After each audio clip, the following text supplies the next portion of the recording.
Alors David, on rappelle que vous avez un garage à Colombelles. Oui. Un garage un peu particulier qui s'appelle l'Atelier des Mécanos. Tout à fait. Pourquoi c'est particulier? Parce que du coup, c'est vous qui faites la mécanique. Ah non, c'est pas moi, hein, je rassure les gens. Il vaut mieux pas que ce soit moi. Sinon, tu pars plus avec ta voiture. Elle est cassée. Ah non, non, je suis là pour accompagner vraiment les gens à faire leur entretien et les réparations sur leur véhicule. Voilà, c'est pas gratuit, hein, c'est payant. Tout à fait. Mais au moins, on apprend. Et on n'a pas le truc du garagiste qui répare le truc en loose day dans son coin. Et après, quand tu récupères la voiture, 2 semaines après, boum, il y a un nouveau truc qui pète. C'est ça, alors d'aujourd'hui... Tous les garagistes ne sont pas comme ça, bien sûr, hein, je précise. Mais... Non, non, ils ne sont pas tous comme ça, mais c'est vrai qu'à l'heure d'aujourd'hui, on fait plus du curatif que du préventif. C'est-à-dire qu'au lieu de changer toutes les pièces qui composent un élément, on va changer que la pièce qui est cassée. C'est pour ça que 15 jours après, bah, du coup, l'autre pièce qui compose l'élément casse et on revient. Et on revient, et remet d'œuvre, et repatati patata. Alors que vous, quand on va chez vous, vous nous expliquez tout ça. Eh bien, formidable, David. Vous êtes donc là pour répondre aux questions mécaniques de nos téléspectateurs. Vous savez que vous pouvez nous envoyer toutes les questions que vous voulez, hein, sur tous les sujets, parce qu'on a des experts sur tous les sujets. Alors, comment on fait? C'est facile, vous nous appelez gratuitement au 0805 383 383, ou bien vous nous envoyez un petit mail à ensemblenormandie@francais.fr, ou bien vous vous inscrivez sur le groupe Facebook Ensemble, c'est mieux. Et comme ça, vous pouvez poser toutes les questions que vous voulez. Et justement, nous avons des questions pour vous, David, aujourd'hui. Une première question de Nasser. Nasser, les boulons. Question de Nasser. Tous les 1000 ou 1500 km, je dois remettre de l'huile dans le moteur de ma voiture parce que le voyant s'allume.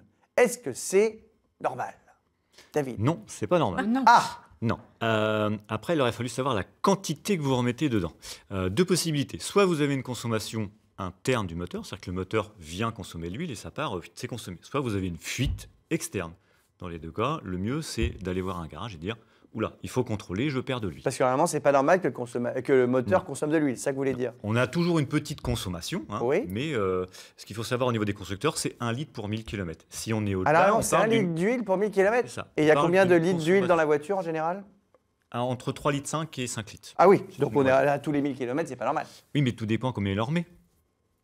Ah bah c'est sûr que s'il remet 200 millilitres, 200 cc, c'est pas Ça va énorme pas- pour ça 1000 va pas- ça va km, pas ça aider. reste dans les tolérances constructeurs. voilà. Il faut voir Donc- voilà, si c'est une consommation ou si c'est une fuite. mais alors, donc, si je vous suis, pour le répondre clairement à Nasser, si jamais il remet par exemple à chaque fois 1,5 litre, Tous les 1000, 1,5 litre tous les c'est 1000, c'est beaucoup. Voilà. C'est Donc là, il faut aller voir quelqu'un. S'il met un petit verre d'eau, évidemment, ça n'aide pas. c'est normal. Voilà, tout est logique. Très bien. Deuxième question, c'est Laura.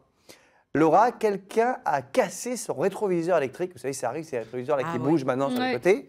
Alors, combien ça va me coûter de le remplacer, nous demande-t-elle. Ça doit coûter cher parce qu'il y a tout le système. Oui, ça sort, alors ça rentre. il y a plusieurs possibilités parce que du coup, on peut avoir un rétroviseur électrique dégivrant avec ou sans grand angle. Donc du coup, en fonction du modèle que vous D'accord. avez, ça peut aller de 150 € à 500 €. Ouais, 500 € le rétroviseur, ça fait un peu cher quand même. Il faut se renseigner auprès de son assurance, puisque maintenant les rétroviseurs sont pris dans les bris de glace. C'est des extensions aux bris de glace, donc il faut se renseigner auprès de son assureur, du coup, savoir si notre garantie est prise avec. Et question, si on a la voiture, si Laura sur sa voiture, elle veut mettre un rétroviseur normal et pas un rétroviseur électrique, elle peut ou elle peut pas parce que le système est prévu pour que ce soit que électrique? Alors, il est prévu pour que ce soit manuel et électrique, mais maintenant, sur la plupart des véhicules, il est électrique. Véhicule assez récent, on n'a que Ah oui, du électrique, toujours. on n'a plus Ah de oui. manuel.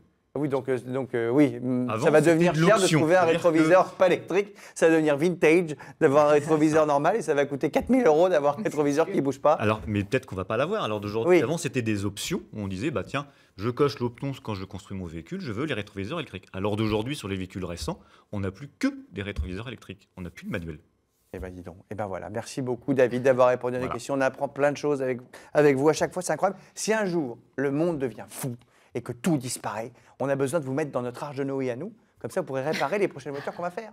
C'est génial. Mais pas que les voitures, tout.